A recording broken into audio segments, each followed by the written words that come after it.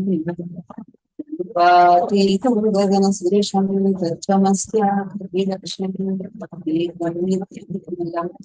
सर्वभूतं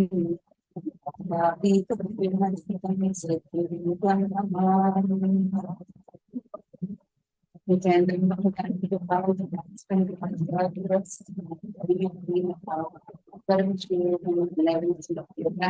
we can to all our viewers so that watching us live right now through various social media platforms. How are you doing today? All the viewers across the social media platforms, Facebook, Twitter, Instagram, YouTube, various social media pages. How are you doing today? Very nice to see so many of you have gathered here.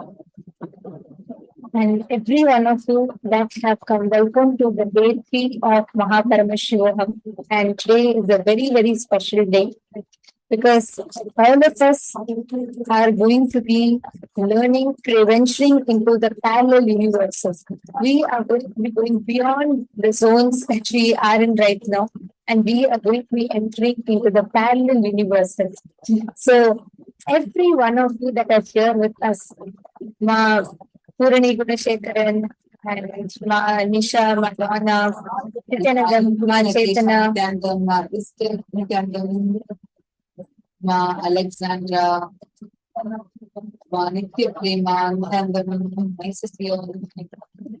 So many of you that are gathered with us. Mingyu Chen, Dandana, Nitya Chakravarti Swadrupini, Shuan Zhang, and Malagam Mane, Spanish, are you all ready, fresh for today's day after that intense yoga that all of us just did? And most importantly, today is a very, very special day because today all of you are going to be having a powerful initiation that you are going to be traveling to the parallel universes to meet your ancestors. You have your mother-in-law, your mother, your father, your someone, your close relative who passed, who left the body, who have passed away, and you're not able to, you have a lot of connection with them and a lot of incompletion, but you really want to complete with that, then understand today is the day for you. Especially if you have someone in the COVID times, who lost their loved ones, or you have lost their loved ones for any reason, in the recent past or any time, you can reach out to them, and this is the best gift that you can give them. When your parents had passed away, you really want to tell something to your mother, and you were not able to convey your love to her, or you really feel bad. But if she were alive, you really wanted to apologize to her for some things, or you wanted to express your love to her, then understand today's initiation is just for her. So it's going to making all of this raising awareness to such even if the conscious for the visualize something, nothing is relation of the skin. You just sit back, relax, and enjoy. This is a flight where you don't even need to have a seat and you just eat and so much of this losing of this completion is just happening, and you would be raised in the highest frequency, right? Your ancestors, people that have their bodies, your loved ones. It might be your grandmother, your grandmother, or even your son or your daughter. That in the body. You can meet them, you can complete it, experience tremendous completion.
Nithyananda.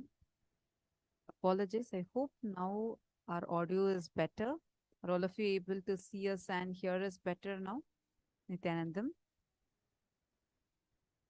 I sincerely apologize for the audio glitch. I hope all of you are able to see us and hear us. Is the audio better for all of you? If all of you are able to see us and hear us now, please let us know. Thank you. Wonderful. Thank you so much. Now, we were just sharing about today's initiation, and welcome to each and every one of you that is here with us. Nityanandam, Ma Nitya Prema, Ma Alexandra, Hedi Shlak, Nityanandam, Ma Dahanananda, Ma Sarlananda, Ma Ernestine Jackson, Nityanandam, to all of you that are sitting here with us today. Ma Sally Shen. Now, today we are going to be entering into a very, very, very important and an exciting initiation. The initiation where all of us are going to be meeting our ancestors. We are going to be raised to such high frequency where, for example, unfortunately, your loved one, it might have been your great-grandmother or your grandmother. It might have been your mother or father, anyone, your loved one, but who is no more in the body. Unfortunately, due to some reason, they have left their body. And you want to meet them and you want to experience completion with them. And you really feel you're really missing them. Don't worry. Swamiji is here for you. Swamiji is going to be initiating us in such a powerful initiation where he's going to be raising all of us to a very high frequency, making us all experience our parallel universe. You are going to be traveling to the Pitraloka. We all are going to be experiencing the astral travel, and you will get to meet with your ancestors. Anyone that you choose, you can meet with them. All you need to do is just get their picture and come and sit for the initiation today. The whole day preparation is also very, very, very important for this. So I request all the participants that are here with us, make sure that you are continuously tuned in and attend the program as much as possible and get all the people, whoever you feel that they really should not miss this, go ahead, phone them and get them here to attend the program. And especially if you know someone, there has been tough times, COVID, and there's been many people who have lost their loved ones, near and dear ones, too early in their life, and they have, so many of us carry that attachment, because for us, people are a part of us. Understand, every relationship in your life that you have are the people who are part of your life. They're not just someone who's there and who left, but they're a part of you. There's an extension of you. So anyone who leaves the body, they leave a certain amount of incompletion or pain or suffering inside of you, and that affects that being and you both ways. Today's day is where you're going to be working on giving that experience. You give that completion, that breakthrough to yourself, where you are experiencing that complete fulfillment of having met your near and dear ones. And whatever incompletion you carry, whatever suffering you carry, just connect to them and you will see the way the whole transformation will happen in your inner space. You will have a phenomenal shift in your inner space. So today is the day for that. So do not miss this. Every one of you, Ma Navamani, Ma BP Shamla, and every one of you that are sitting here, just sit with that decision, that space of completion, and decide to manifest, decide to experience that completion with your ancestors. And let's all start our day with that. Today, if you have anyone that you don't want to miss, please reach out to them and bring them here for today's program. Today's initiation is too powerful and it should not be missed. So today we are going to be understanding about what Hinduism has to say about these extraterrestrial beings. What does Hinduism have to say about the space of one space of completion with ancestors? What does Hinduism talk about aliens? Do we believe in parallel universes? And if so, what are these parallel universes? Why should you know about it, and why and how is it going to matter to you in your life? We request every one of you to get ready to listen to these answers, to know about what Hinduism has to say about all of these. And now, in the first session today, we are all going to be understanding and learning about these parallel universes. And the very first session we are going to be learning is about the Salokya Samadhi. We all are going to be entering into the session where Swamiji is going to be explaining what is Salokya Samadhi and how one can experience this space of Samadhi. Let's all listen to the revelation of from Swamiji.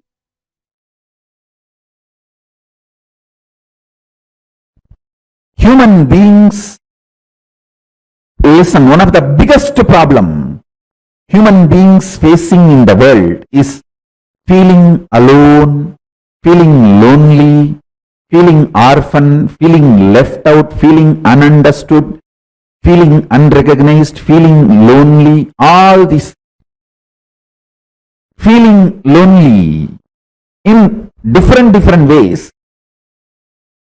When you make Paramashiva feel you are part of him, he makes you feel you are part of him. Then it is win-win for both in the life. You win, he wins.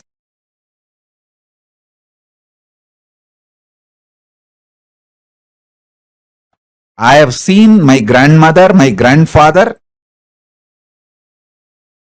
at least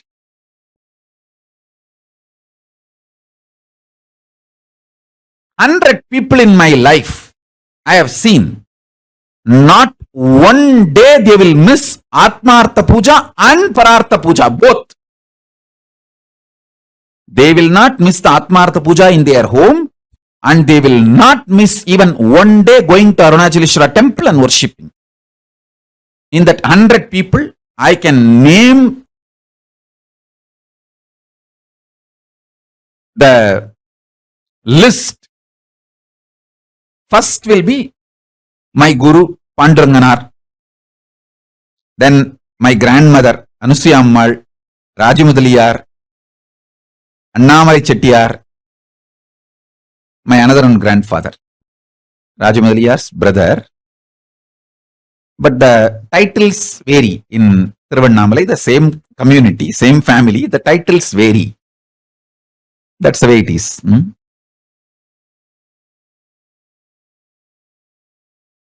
And at least 25 Shivacharyas I can name. I know them personally because I had been to their house many times. And any time, sometimes early morning also, they'll send me to bring their bag. Many times I have seen, not one of them will miss even one day their Anmartha Puja. Even though they are only doing puja in the main temple Garbhamandir, even though it is their routine to come and perform the main temple puja in Garbhamandir, the main Arunachaleshwara's Parartha Puja, they will not miss their house Anmartha Puja. They will finish their Anmartha Puja and then come for temple Parartha Puja. How I will know that they have done their Anmartha Puja, you know? If they have finished their Anmartha Puja and came to temple, whenever they send me to their home to bring their bags or any water can or something they left, forgot in the house, when I go there to bring, always the family people, they will give the prasadam which was kept in the morning for Anmartha Puja.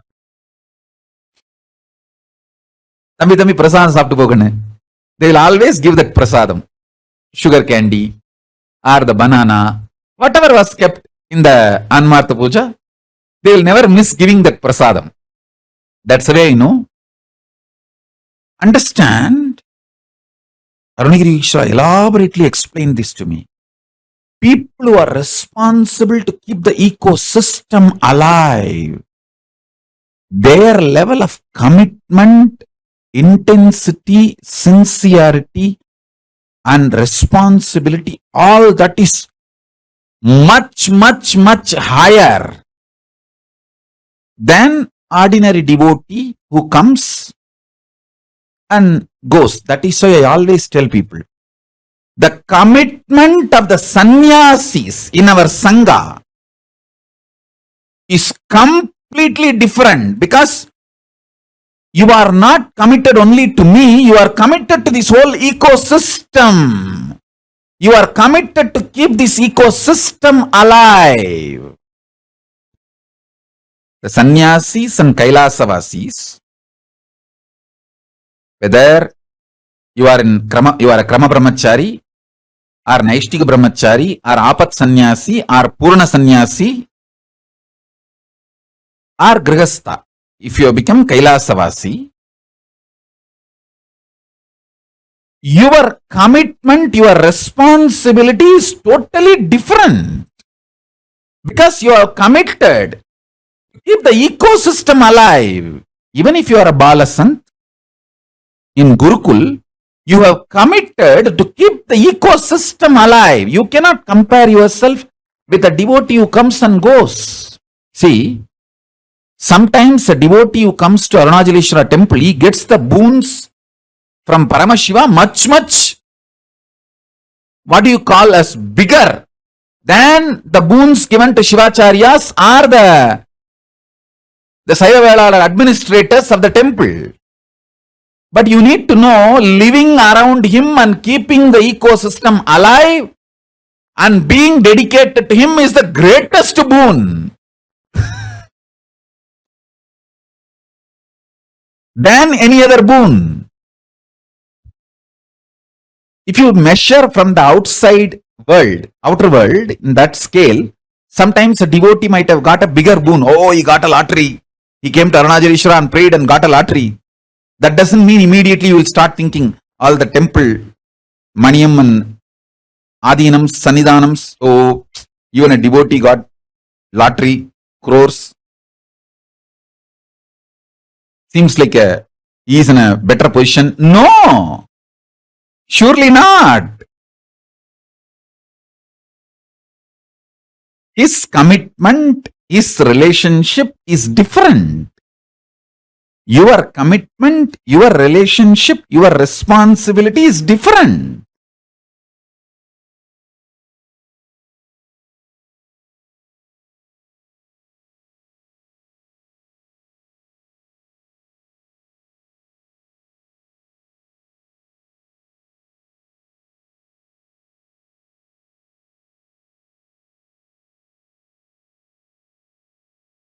For a devotee who comes and goes, only if he abuses Shiva or Shiva Bhaktas, it becomes Shiva Aparadha. But a committed person who is supposed to keep the ecosystem alive, even if he misses one day Shiva Puja, that becomes Shiva Aparadha. Or while doing puja, if he does some mistake and does not do the prayaschitta, that becomes Shiva Aparadha. Understand the level of commitment and the responsibility is different.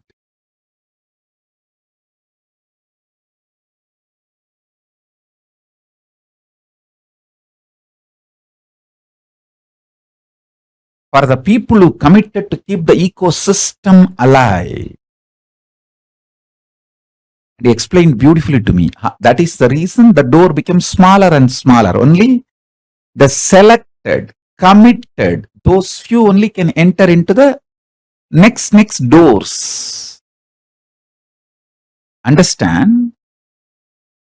People who committed to keep the ecosystem alive, Kailasavasis, whether you are a Gurukul Balasant or Krama Brahmachari or Naishtika Brahmachari or Grihastha or Sannyasi, Apat Sannyasi, if you belong to the order, Kailasavasi,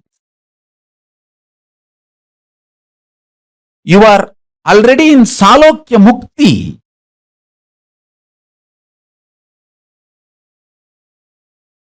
So your commitment is different. Your responsibility is different. Even death cannot touch you. You can only have liberation. Sometimes even when you ask for death, it only becomes liberation.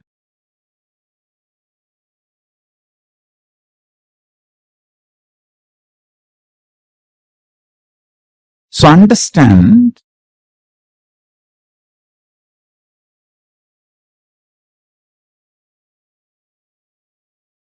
this truth I am revealing now. If you just receive and internalize, it will become just liberation in you.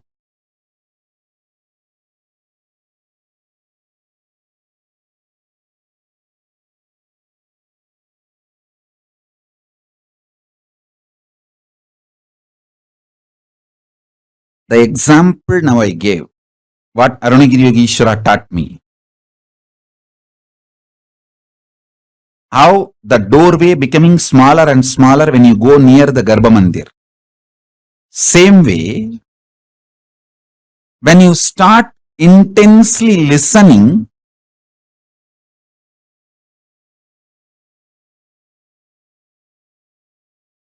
naturally you become more and more involved. You become part of this ecosystem, and initiation simply happens to you.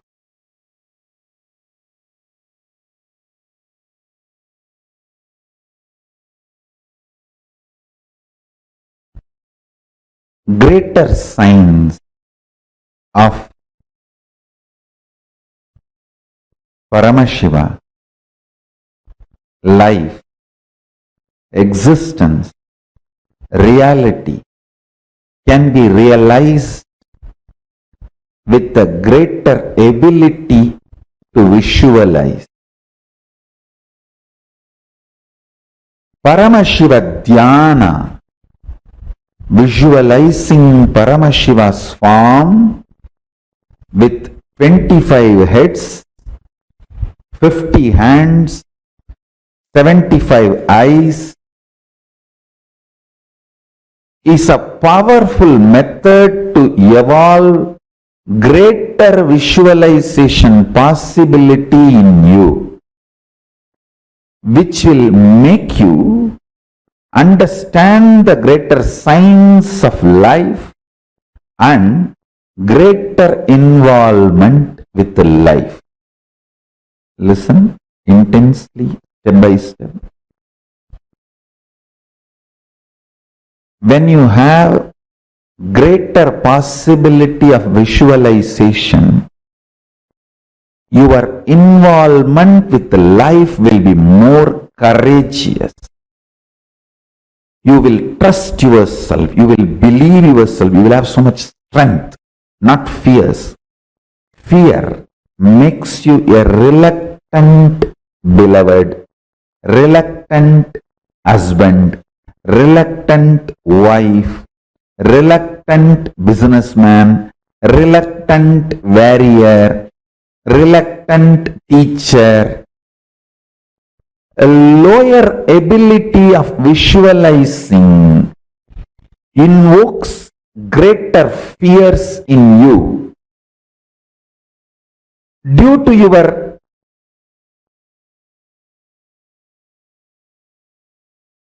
lower visualization level, more fears, more unknown.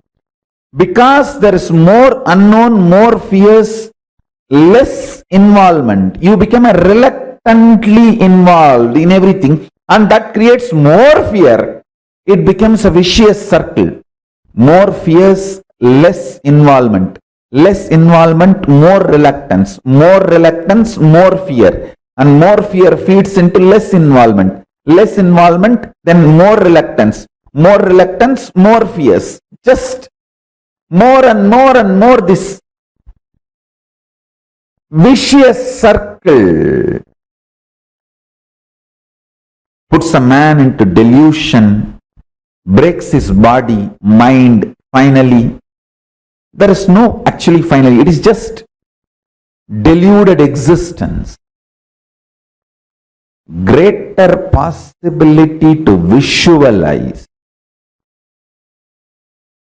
changes the whole game. That is a tipping point. When you have a greater possibility of visualizing, less fears, more involvement, whether in your business, in your career, in your health, in your relationships, in your power manifestation science, in your enlightenment, in everything you do. Greater involvement. Greater involvement means greater revelations about the greater science of life. When you understand the greater science of life, greater courage, more possibility, more fearlessness, more joy.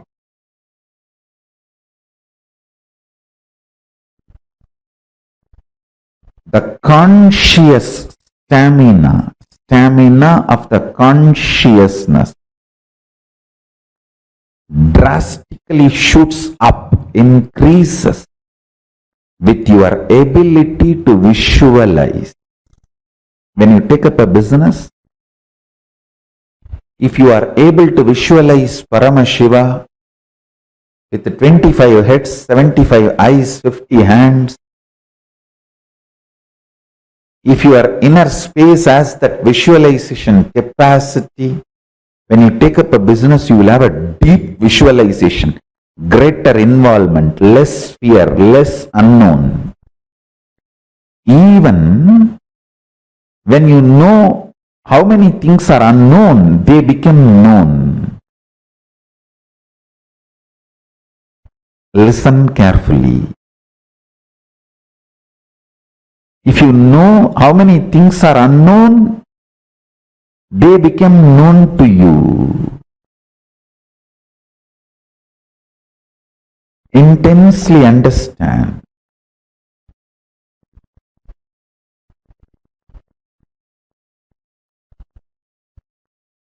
Work continuously to increase your ability to visualize.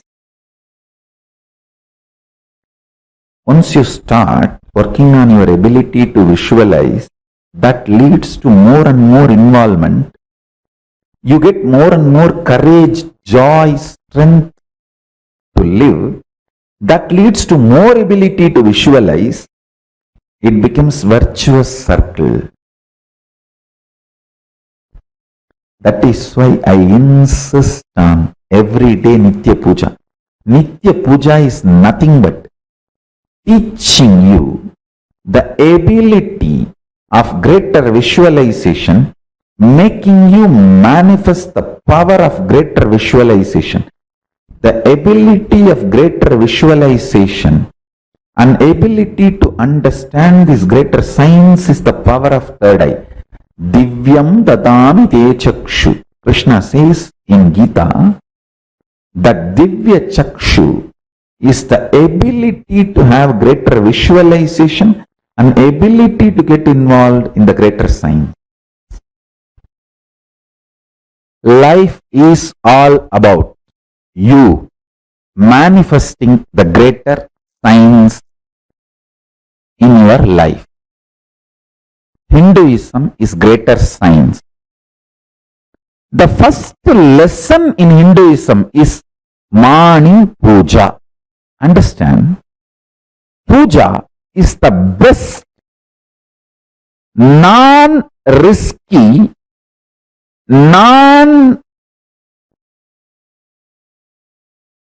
listen carefully, let me repeat. Puja is the best non-risky, means no risk, volunteer, happy methodology to manifest greater visualization. Listen, morning, when you sit Visualize Paramashiva is sitting in front of you beautifully with a smiling face. Oh my daughter, oh my son. And beautifully with 25 heads, 75 eyes, 50 hands, with Parashakti in the lap. And Swamiji is sitting at the feet as an incarnation embodiment of Parashakti and Paramashiva, smiling. You manifest this visualization and start offering the puja. Asanam samarpayami, bhadyam samarpayami. Maybe after a few seconds that visualization will melt down, but don't worry. Again visualize and do it. In this whole process, it may take, if you are not enjoying being with yourself, you will finish it quickly in 3-4 minutes. If you start enjoying being with yourself, it will go even up to 2-3 hours.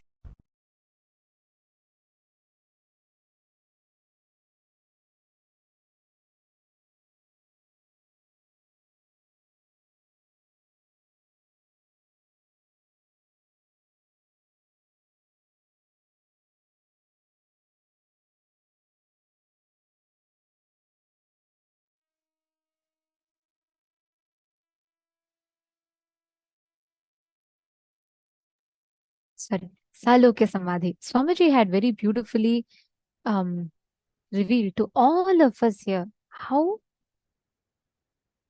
each of us continuously living in that space where living around the master at all times, continuously living in their presence and space is Salokya Samadhi. Actually, every Kailasavasi is in Salokya Samadhi. Every single Kailasavasi who whoever is part of the Kailasa living around as sannyasis, Swamijis, each of us are actually experiencing that space of Salokya Samadhi. So every one of you that have joined with us, literally where you become part of Swamiji's life, where you become part of the Guru's life, that is Salokya Samadhi. Living around the avatar, experiencing constantly. See, normally what it is you, Swamiji becomes a part of your life when you get connected, you start attending programs and you experience that shift and transformation in your life. Swamiji becomes part of your life.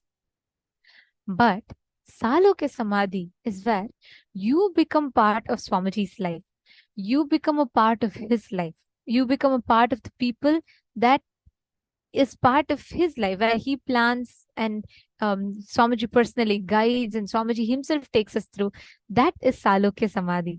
Actually, every time I listen to this session, right, it just reminds me of how much Swamiji plans for each of us, right from what should be our goal, like how we should plan, what is the vision, and aligning us to that vision, that goals that we have set. That space is Salokya Samadhi. So it's a very, very beautiful space in itself to be in. And that is what Swamiji bestows to all of us living around him in his presence. Actually, all the Sarvajñapita Yajamans, Ma Parichedya, Ma Karichav, Ma Mahadeva Swarupa, and Ma Sharmi Patel, every one of you that are sitting here, understand, all of you are actually in Salokya Samadhi. The moment you take a step, right, each of you have taken a step to become part of the Kailasa, to become part of the founding father or founding mothers of Kailasa. And please understand that each of you have become a part of the Salokya, Swamiji's world, means his life, his family, and part of his vision. So that is a space of Salokya Samadhi, and that is what Swamiji is gifting to all of us.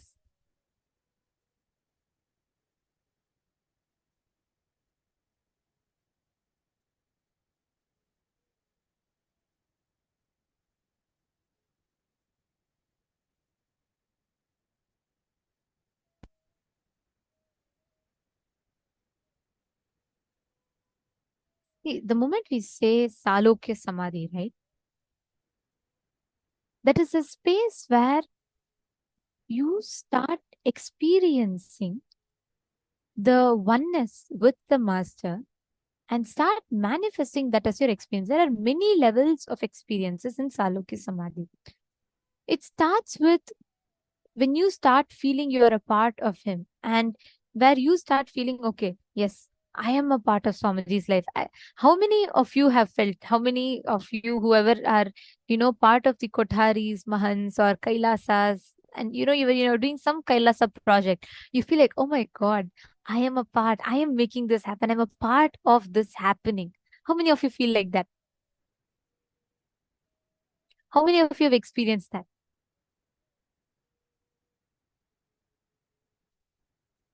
Understand that is the experience of Salokya Samadhi. That is the first level. Ma Yoga Mala is saying, yes, ma. Especially when you enrich others, right? You'll feel like, oh my God, yes, I have become a part of their life. I have become a part of, Swamiji's life in making this happen. Beautiful.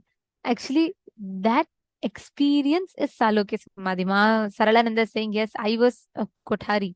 Every moment, whenever we are part doing the work of Kailasa, we are experiencing Salokya Samadhi. We are in that space of Salokya Samadhi. The next way of experiencing it is continuously doing ajapa japa. Means remembering his actions, his words, his leelas, his lifestyle, the Ananta Kalyana Gunas, his auspicious qualities, the way he expresses, the joy he radiates, all of this is Salokya Samadhi. Means when you remember that favorite pastimes, whenever we share the experiences or moments with Swamiji, all of that is Salokya Samadhi. The next way is keeping the ecosystem alive.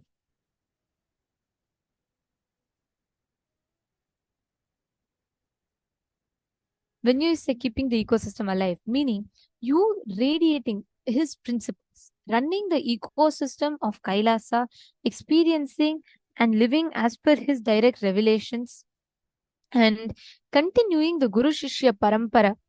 That is one of the ways to experience Salokya Samadhi. One is you living in his world, or two is bringing his world to where you are, which is Kailasa, bringing Kailasa to where you are. That is Salokya Samadhi. And the next one is the Paramashiva Dhyana, means visualizing Paramashiva. This 25 heads, 50 eyes, 75 eyes and 50 hands.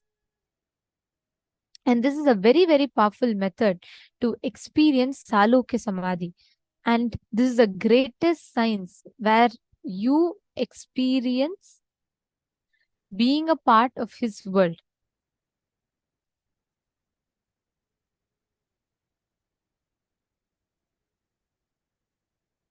Most of the times, all of us battle with emotions of loneliness, feeling orphaned, feeling left out, feeling like there's no one for you, feeling alone, feeling unrecognized. All of these happens in multiple different ways. Salokya Samadhi is where Paramashiva thinks for your life. Your responsibilities are taken care by him, where he takes care of you.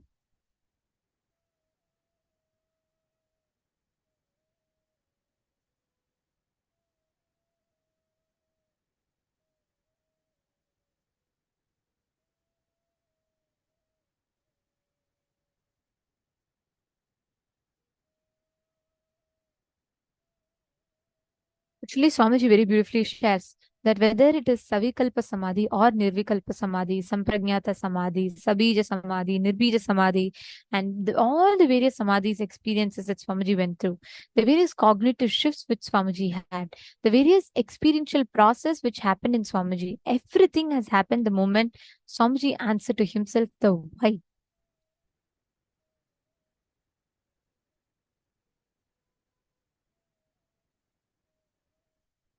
You answer the whys in life, the why will remain as an incompletion if you do not answer it. If you complete with your why, with the right answer, the if will not happen. Don't allow the if, the assumptions to happen. When the why is not complete, take a few minutes, ask why. All the whys. Okay, why exactly should I follow this? Why exactly should I live these principles? Why should I do this? Why should I do that? All these basic whys that we have in life, attend to them. Let us, each of us, take a few minutes, attend to each of the why in your life. Why should you follow some principle? Why should you do something? Why should you not do something? And why should you listen to something? Why should you not listen to something? All of these basic whys that you carry, please take a few minutes, pen down and answer your whys, the basic whys in life that you carry.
Now, as all of you have finished writing, the Salokya Samadhi, the experience of Salokya Samadhi, is where you are transcending beyond all these basic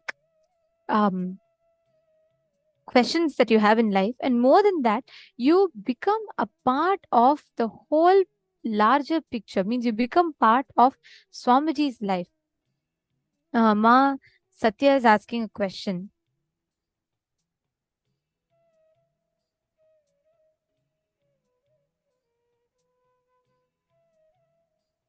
Just a minute.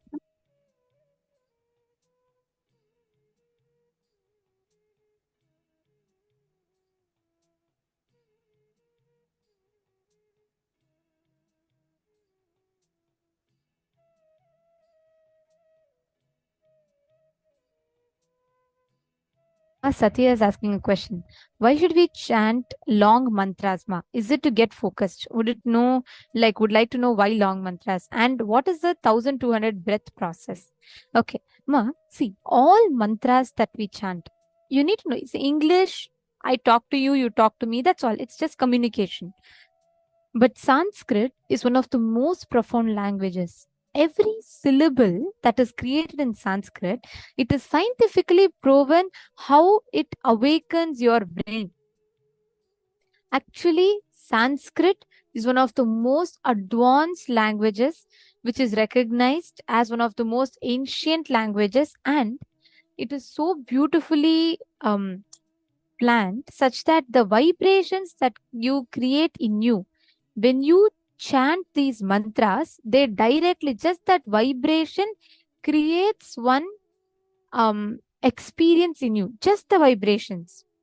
So, Ma Satya, when you sit and when you listen and when you chant these mantras, you are creating those cosmic vibrations in you, which itself will give you the experience. It will raise you to that highest frequency. Are you understanding? Ma Satya K. And why 1200 breath processes? Okay, this is a fun fact. You all will be learning about it more, but I'll just tell you the basic. You exist in multiple parallel universes. Okay. The only thing that connects you to all the parallel universes is your breath. When you breathe in and breathe out, that breath is what connects you. That is the sutra. There's a very beautiful line in Bhagavad Gita. It says, Sutre Manigana Iva. Means like how I'm wearing this mala, right? All these Rudrakshas that you see are all strung together with a thread. Same way, the string that strings all your 14 forms in 14 lokas. You all will be learning about it. There's like a spoiler I'm giving you all right now, but you all will be learning about it in elaborate details. But the string that connects you all in the 14 lokas is breath. Your breath takes you in all these 14 lokas and connects you together. So that is what connects you in each of these lokas. You're understanding? Okay. Ma Chetana, where is your friend? Where is Ma Sneha Patil? I don't see her. Has she joined today? You should get her. They should not miss. Today is a very, very special process, and at any cost that should not be missed. Okay. Ma Sneha is putting, I'm here. I don't see on camera. Okay, no problem, Ma. No issues. Ma Sneha, you'll really enjoy today's day, because yesterday I had a lot of questions on how you can manifest these powers. Today, beyond our manifesting and all these capabilities and abilities, today you're all literally going to be manifesting that higher lokas and higher dimensions of yourself. You will literally face yourself in parallel universe.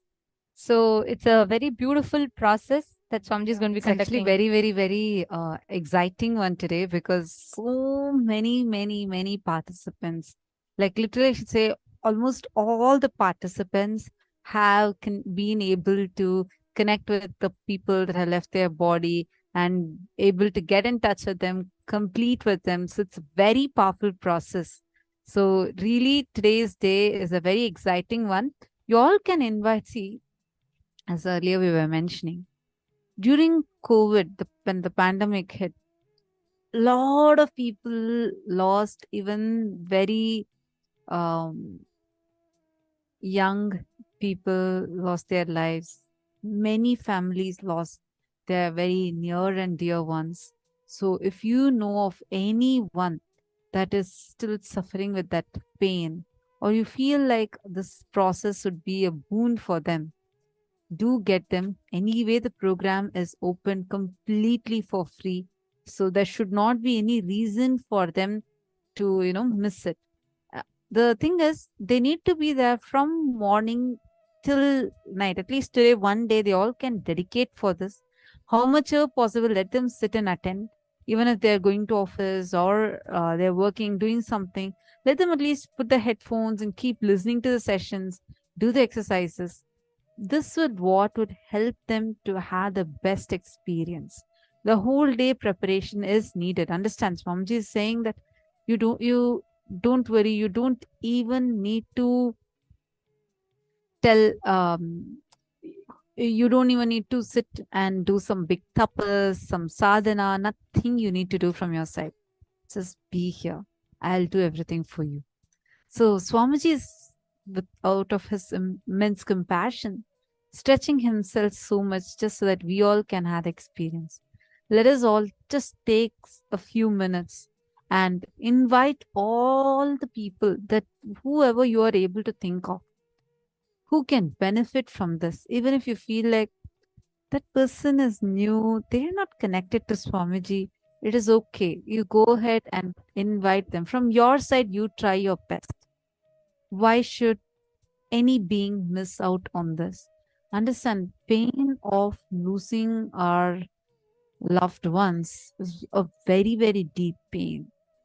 And for many people, especially due to the pandemic and now due to the heat wave, there are a lot of lives that are like, so many people are losing their lives. And during this time, we can reach out to the people, their family members, support them emotionally and spiritually, help them.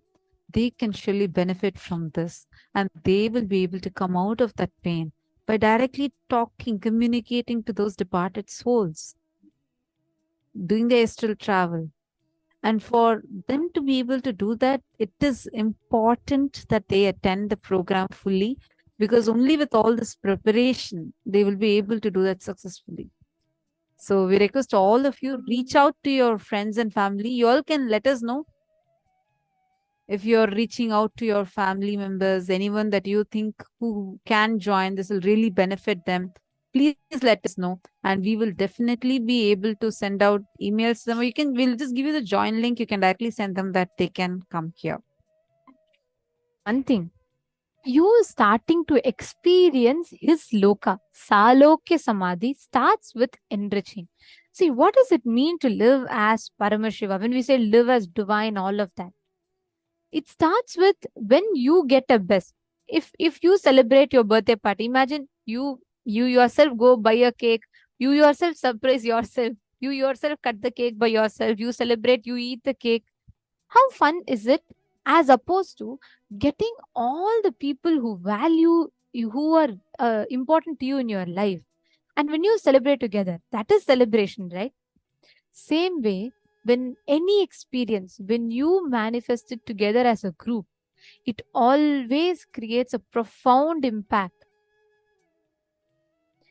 Every one of you will see how the way it will impact your inner space, the kind of experience that it will leave you with. So every one of you that are sitting here, today's especially should not be missed at any cost at all. All the male bodies in the male bodies room, I request every one of you sincerely to take this up today. And Robert Ramaya and all, I'm very sure, like, you reach out to a lot of your friends, and always you make sure that you want to make sure that your friends are not missing out. So Aya, please take a few minutes and make sure you're all reaching out to your friends, to your family members, so that none of them miss it today. And all the male bodies that are here, if any of you have any questions, please do go to facebook.com/groups/Mahaparamashivoham, and you can post your questions there. Please post your questions there. And any doubts that you have, anything that you would like to ask, we request you all to post it there in the Mahaparamashivoham group. Okay, so now today we're all going to be manifesting a very, very interesting power. The power that we're all going to be manifesting today is the power of length, breadth, and depth dimensions. See, your logic, everything known to you around you is length. Like physics, chemistry, math, biology, all your studies, all of it comes under the length dimension. They all fall under the length dimension. Next is breadth. Breadth is emotions, your creativity, your experiences, the space that you experience, the shift, all of that is in the breadth dimension. The next is depth dimension. Depth is your cognitions, what you center yourself upon. That is the depth dimension of you. Today, when you are going to be experiencing all of these parallel universes, multiverses, everything, it's important that you understand these dimensions and you learn about them. Right? So now we're all going to be manifesting a very, very interesting power. Are all of you ready? Please partner up. You're all going to be partnering up with one of the partners here. This is only a game, okay? Imagine you're just playing a game. Don't worry. If you fail, nobody's going to give you a fail marks card. Or if you pass, nobody's going to give you a first prize if you pass. It is only a fun. But when you start manifesting this, understand your brain awakens itself to the higher dimensions. When you manifest powers, literally your brain expands, like physically expands. Means physically your brain grew, start developing these higher cognitions in life. So I request every one of you to do this power manifestation processes very, very sincerely. Okay? Shall we all do it now? Power is very simple. You're all going to be manifesting the ability to connect and see the length, breadth, and depth dimensions in the cosmos. Anything that is to do with logic is length dimension. Anything. Like for example, if your friend asks you, okay, like for example, Mapurani Gunashekaran, let's say your friend asks you that, can you just tell me the distance between Moon and Jupiter? Without using Google, you will actually be able to see through your third eye itself and you will be able to tell. Everyone, every moment of our life, all of us are constantly so dependent on internet. Oh, how do I have to do this? Let's go to Google. Let's go to Google. Yes, that is great. But we have the ability, the intelligence to access any dimension that we want. We have the intelligence to access the information in all these dimensions. See, it is not just for your IQ or anything like that. When you have the ability to look at long distances, you will have the ability to look into your own blind spots. Of course, I know it's cool to see different planets, different planes of existence. See, don't think, oh my God, it's too good to be true. But it is true when you're with the avatar. See, you just make sure you're following the process. Don't try to think it's too good. I don't think I can do it. Drop all those cognitions. Sit here. Definitely you'll be able to see. If you are having your mirror, Jnananjana, the alchemy products, even if you have received it in the previous seasons or any other program before, please get it. These products have no expiry date. They are still retaining the energy, because in the Kristashila, like the granite slab that Swamiji has energized, or the mirror that Swamiji has energized, all these, you will be able to see these information very clearly. Now, the first thing, when you are able to activate your length dimension, length means your logic. Logic, like anything that you are thinking, your knowledge will become that sharp. Imagine and see, suddenly someone comes to Liang Shuma and asks, Liang Shuma, now tell me the distance between the sun and earth. You would not be sitting and like Googling, trying to Google. You just like that, know the answer. And this is the same thing when it comes to even your business strategies. This is the same thing that when it comes to your, where you need logic, you need really sharp logic in your life. This is what will help. Are you all understanding? Happening from Swamiji's life. When Swamiji was 9 years old, right? So when Swamiji was very young, Swamiji Swamiji went to a temple, and Swamiji had like one beautiful cosmic form, a divine feminine form appeared in front of Swamiji. So the moment Swamiji saw, Swamiji was like immediately, he was so enthralled into that vision. And after that, Swamiji got the vision of a Sri Chakra. Actually, you all should know Sri Chakra is one of the most complicated geometrical structures. Okay, it's like you have to draw like multiple triangles, each in a particular angle, and the measurements has to be accurate so that you get the whole yantra right. So yantras are basically cosmic geometries. Means it is the representation of the cosmic energies in certain geometrical figures and patterns. So the moment Swamiji got this vision, right? Just as a 9-year-old boy, look at what Swamiji did. Swamiji immediately ran back to his house. He took a compass from his brother's geometry box. Swamiji took a copper sheet, and Swamiji etched out the entire Sri Chakra in a copper sheet. 9-year-old picking a pencil and even drawing is something great. Swamiji had carved deities and like made things of copper sheets when he was so young. That's the whole beauty. Actually, this ability of Swamiji, the length dimension with which Swamiji will calculate things, it will be like mind-boggling. Many times I've seen there'll be like accounts team people will take and go for any blessing. So then Swamiji will be able to, the moment Swamiji sees a huge set of numbers, immediately, like in a fraction of a second, Swamiji will say, this number is not the right value. There should be 2 decimal points less. It should be 2 decimal points more. Like so fast. It will not even be like Swamiji will take a few minutes to calculate. No, Swamiji will just know it.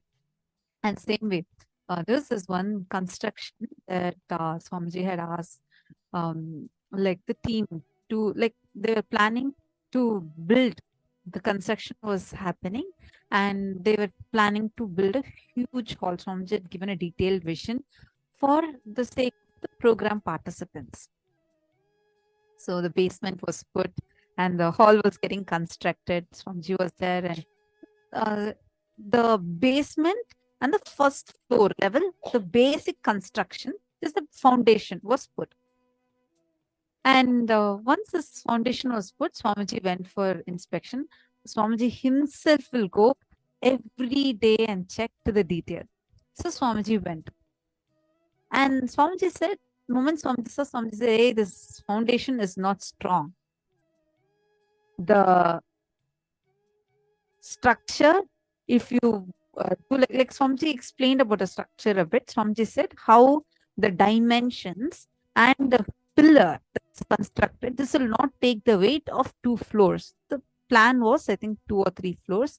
And Swamiji told this. The team did not listen. The team went ahead. They said, no, Swamiji, we have checked with the best engineer. The engineer is saying, this is the way it will work. And they gave a big thing to Swamiji. They said, we will build it like this, Swamiji. And then Swamiji just gave a smile and Swamiji went.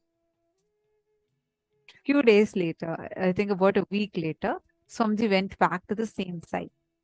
And then Swamiji called the construction people and said, look, go measure it now and see already it has sunk by 2 inches. Understand? Swamiji is not carrying a measuring tape with him.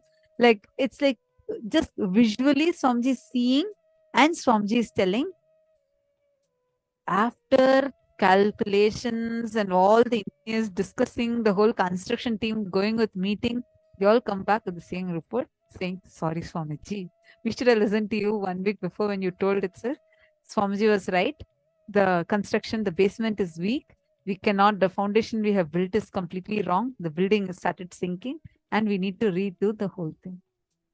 And then the person, the engineer who was doing the calculation, he comes back and says how his calculations, there is a small decimal point change, and which is why the whole calculation was wrong. Swamiji was able to identify it just by seeing. I was like really amazed. I'm like, I was blessed to be around Swamiji during this time. We were walking with Swamiji. And Swamiji just did it in a matter of seconds. Just, I don't even know how Swamiji did it. Like, just with one look, Swamiji was able to tell the numbers and clearly say whether the pillars will be able to bear the weight, whether the foundation is strong or not. And then Swamiji explained all of them, how the foundation shape should be, how deep it should be to the ground, so that it is able to bear. And the engineer who was there, he's some award winner, he's a very well-known personality. And then the engineer was shaken. He said, I had never in my life seen someone who can just see and calculate it to this extent. He said, Swamiji, I can literally drop all my degrees at your feet. I don't feel any value for these degrees, these PhDs I have gotten. I had done so many years of studying. And Swamiji just came once, just by one look, Swamiji was able to tell it like that. Understand? Now Swamiji has given that power to all of us. All of us are going to be able to manifest this level power. This is Swamiji. Whatever Swamiji manifests, whatever power Swamiji has, immediately Swamiji will share that with us. Swamiji will initiate us into that. So this is a power that Swamiji has gifted to all of us, and all of us are going to be able to manifest it. Very simple. When you now sit, okay, first thing, have this understanding. All the information that you want to know, whatever you need to know is available to you. Google is not that everything you're going to be having it like fully preloaded information set. Google, any information you put, Google will give you. It's not that the moment you open the Google web page, everything is out there. You have to search for it. Same way, all the information is available, accessible to you. The process of searching, like how you have a Google search, the way you search through the third eye is connecting to Swamiji. When we say connecting to Swamiji, particularly for length, if you have Krista Shila is the best. Those of you who do not have, don't worry, in this program you will get it. Those of you that have the mirror, energized mirror, please apply the Aushadha on the mirror. And those of you that have Aushadha, please apply Aushadha on your temples and on your third eye. Sit and manifest intensely. Connect to Swamiji and chant the Mahavakya. Let your friend ask you, let's start with some math question, okay? Let your partner ask you any questions. They can say, okay, what is 575 times 684? You should be able to scan through your third eye. Whatever answer Swamiji reveals to you in your third eye, just go ahead and share it. Every one of you can do. Sorry. One thing I just wanted to tell. The math calculations, these numbers, usually we all carry a lot of pain related to numbers. What to do these examinations, and how many of you here had the habit, even now after so many years, suddenly at night, someday you'll have a nightmare, like you're sitting in the exam hall and you're writing, the bell is about to ring and correctly you fail in that paper and you feel so bad. How many of you have had these dreams even after you would have finished your school, college years before, some 10, 20 years before? Still you wake up with that dream. Many times it will happen to you. How many of you like that? Can you wave your hands? My goodness. Understand? Ma Hongli Actually, Wongus. waving her hands so much. Yes, she can relate to what we're saying so much. See, understand, this is what the modern education system has done to us. See, this, you're not alone. I was thinking, like, I got these kind of things. I used to think that, okay, it's only like maybe a few of us experiencing. I saw it was like a meme on social media, like where even now after 20 years, 30 years, people still wake up with a nightmare thinking that their exam time is almost over and they're just not able to finish the paper or something to do with this examination. That has become such a deep incompletion in us. So when you're starting to manifest these number, like play with the length dimension, even if you're not able to manifest it initially, it is okay. It's okay. There's no problem. Swamiji will manifest it through you. You just go on doing completion with any other pains that are coming, incompletions that are coming. Just understand, if you're not able to immediately manifest the numbers, the only reason is the past suffering that you have been through. Swamiji says it affects our very consciousness. The pain that is inflicted upon us during this period of exams and whenever we are studying all of these, it inflicts us that deeply. You all are understanding? So the way, the length dimension, once you start mastering it, all this pain will completely get healed. Then you will not get any such nightmares. But even if you are getting such things, like you're not able to immediately manifest the numbers, don't give up. Be very clear. It's nothing to do with you. The power manifestation is happening. You just need a little more completion. The quality wise, your space is pure. You don't need to increase in the quality of it. Your consciousness is pure. You just need the quantity wise, you need a little more oneness, little more completion. That's it. So sit confidently, lead the results to Swamiji, simply chant the Mahavakya and guide it step by step. You'll be able to. Okay. So now let's start the manifestation. Each of you connect to one partner and have them ask you any question. Start it like a game. Random. They can ask you any questions that they want. And first round, see, it is not that you will 100% get it right, because for the amount of incompletions, fear that sits inside of you against these studies and exams, really they all, because as kids, you continuously, all of us are force fed these incompletions of education and the pressure, all of that. Now it takes time for it to heal and for you to be able to start manifesting. So don't worry about results. I'm not saying you will get everything right first time in the first question itself, but play with it. Don't worry about the result. Just play with Diana. Just connect to someone. Ma Diana, please connect to someone and just sit and manifest. Last Paramashivoham, when you attended the last Mahaparamashivam itself, that initiation has been sown into you. You just now need to sit and manifest. And let us all 3-minute timer. Every round, only 3 minutes.